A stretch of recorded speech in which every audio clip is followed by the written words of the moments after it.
Welcome to the VIP MasterClass series. I'm Josh Wright, and today's episode is dedicated to Wojciech, or I hope I'm saying that right, or Wojciech. He says, "Hey there, Josh. I'm really grateful that you've uploaded all these videos to help people. Years ago, there were only bad tutorials on YouTube. You've really opened up the door with concrete advice and help. Thanks for your support. I was going to ask if you could make a video on rolled chords. I span a ninth in both hands, so my hands are on the smaller side of things, which I know is just an excuse, but I'm finding rolled chords very difficult to tackle. I'm specifically talking about Chopin Etude, Opus 10, number 11. If you could give a few broad tips regarding that piece. Also, the theme of Liszt's 6th Paganini Etude, the opening. I was wondering if you could give tips on practicing these chords and which fingerings to use. I've played Chopin's Opus 10 number 1 to speed up, up to speed, so surely it's not a span issue. Thanks in advance, and keep up God's work. Kind regards, Wojciech." So thanks, Wojciech.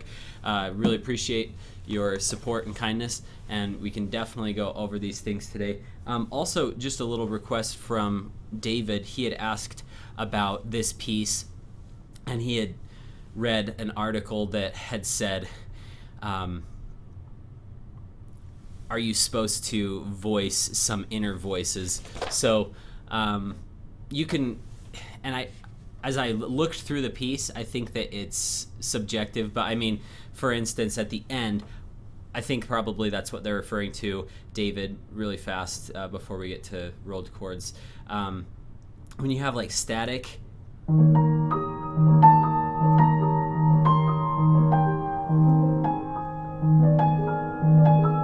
then goes to the top,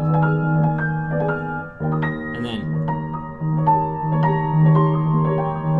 that's what they're referring to. And the way you practice that is just kill that second note when you're practicing. And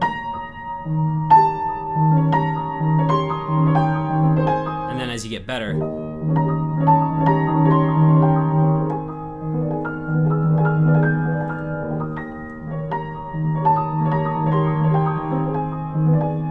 okay? So hopefully that answers your question, David. And you can do that in other places, like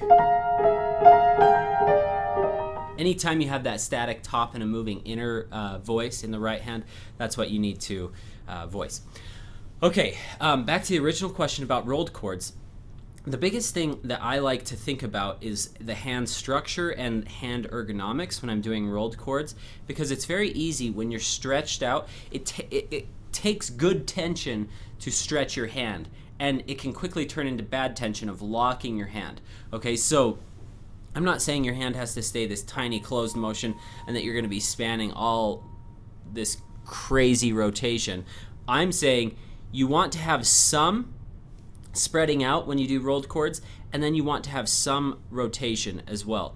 And in addition to that, you also want finger activity. So this is true of trills as well. So like I see a lot of students do one of two things with trills.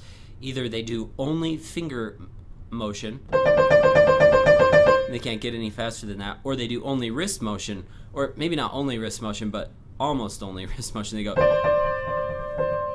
You need both. You need finger activity, and then you need to put wrist motion into it. So the same thing is applied for rolled chords.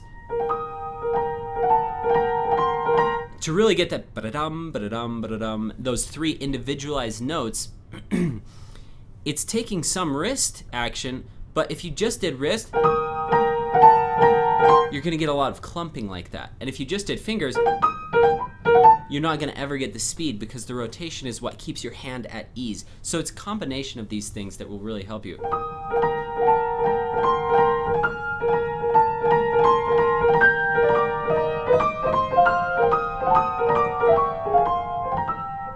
Okay, now let's try left hand.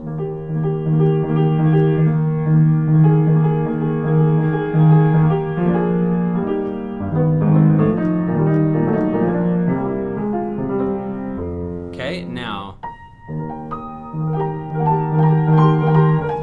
Oh. And by the way, to get it more accurate, all you need to do is continuous practice. I like to do a lot of eyes closed practice. In our group, we have quite a few members now. Tony is one of them, and he's a blind pianist. I don't know if you guys remember.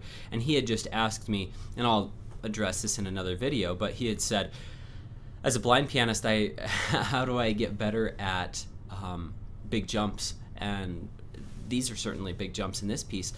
And Tony, you are a great example for each of us that when you take one of your senses away, your other skills have to become heightened. So I commend you, first of all, for all your great work on piano, but second of all,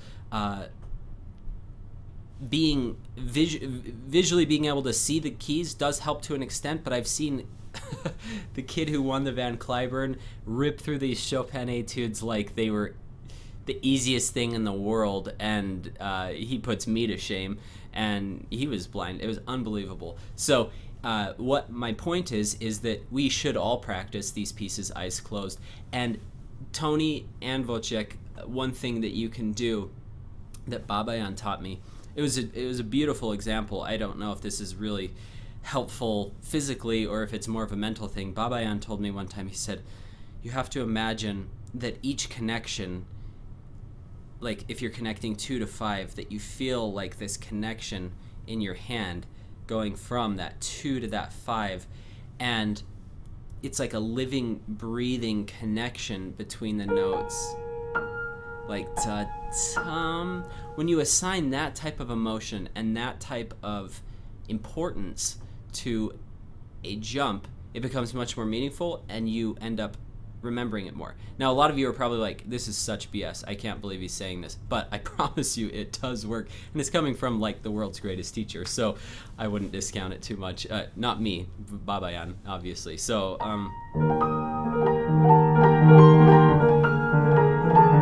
the other thing I like to do is, thank you so much for watching. I've listed 2 links in the description below. One of them is to download this full video that you've just watched the sample for. The other is to view the entire library of VIP MasterClass series videos. I hope you've enjoyed this. Have a great week. Good luck in your practice sessions.